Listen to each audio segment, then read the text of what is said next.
We're always told to go out and find our motivation, to get inspired. But what if that's actually terrible advice?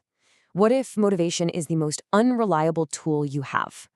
Well, in this explainer, we're going to forget all about motivation and explore a much more dependable path, a system for building a life that actually works, no matter how you feel when you wake up in the morning.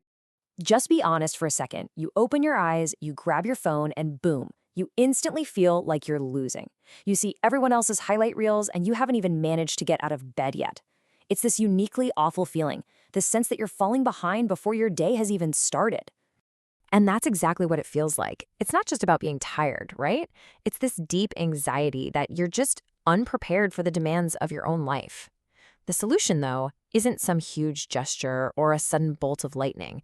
It's something way quieter, something far more, well, boring. And here it is. This is the core idea. We need to embrace the power of boring. We're going to replace that constant chase for motivation with this simple, steady power of maintenance. I know it's not sexy, but as we're about to see, it is unbelievably effective. Think of it this way. Motivation is like the weather. It's unpredictable, it comes and goes, and you have absolutely no control over it. You're just waiting for inspiration to strike. Maintenance, on the other hand, is a system. It's reliable, it's stable, and it works whether you feel like it or not. And that right there, that's the fundamental shift that separates people who get results from those who just stay stuck. When we hear the word discipline, most of us think of it as punishment, as a grind. But this quote reframes it completely. Real discipline is actually peace. It's the end of that exhausting internal debate you have every single morning about whether you're going to do the thing you said you would. It's freedom from that self-negotiation. So, how do we actually build this peace into our lives? Let's get really practical and break down the day into 3 key parts.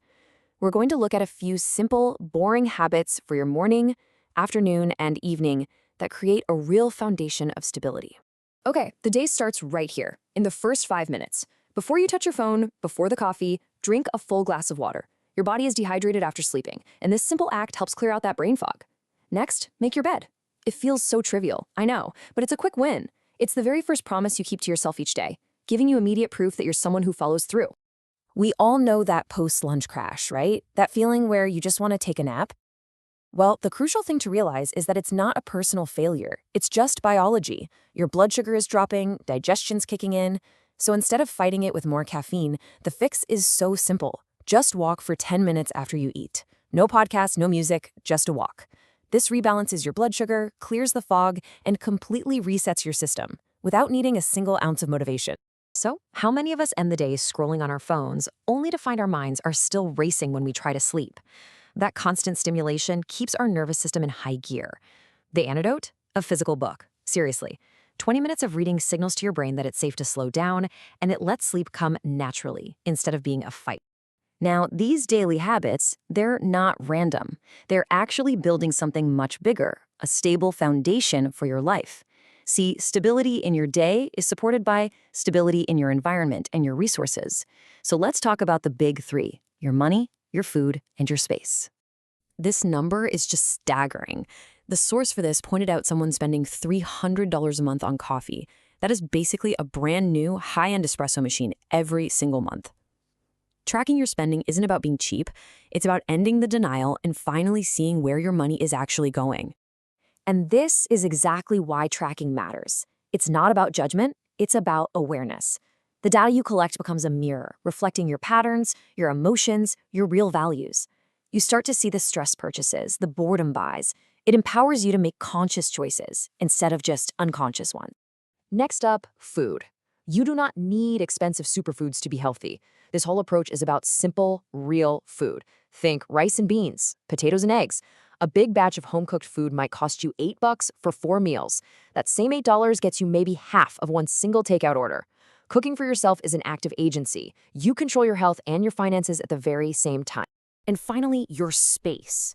A chaotic environment creates a chaotic internal state. There's just no way around it. The solution is the 10-minute nightly tidy. That's it, just 10 minutes to reset your space, put the dishes away, clear the surfaces. You wake up to a clean slate, both literally and metaphorically, which quiets the mind and reduces all that cognitive load. So, when you boil it all down, all these habits for managing your day, your money, your space, they're really about one thing: reclaiming your focus. Because where you put your attention, that ultimately determines the entire direction of your life. To protect that focus, you have to try this powerful habit, a 3-hour digital detox window every day. For 3 hours, your phone goes into another room, not on silent, out of reach. The before is what most of us live in, a state of constant, scattered interruption. The after is the ability to do deep work, to actually finish projects, and to cultivate a sharp, reliable mind. You're protecting your most valuable asset, your attention. Which brings us to the ultimate point of all of this. The real goal of these small, boring, consistent actions isn't a clean house or a balanced budget. No, it's something much deeper and way more powerful. It's all about building self-trust. This is the bedrock of everything. Every time you drink that water, make that bed, or take that 10-minute walk, you're keeping a tiny promise to yourself. You're gathering evidence, piece by piece, that your word actually means something. You're becoming someone you can truly, deeply count on.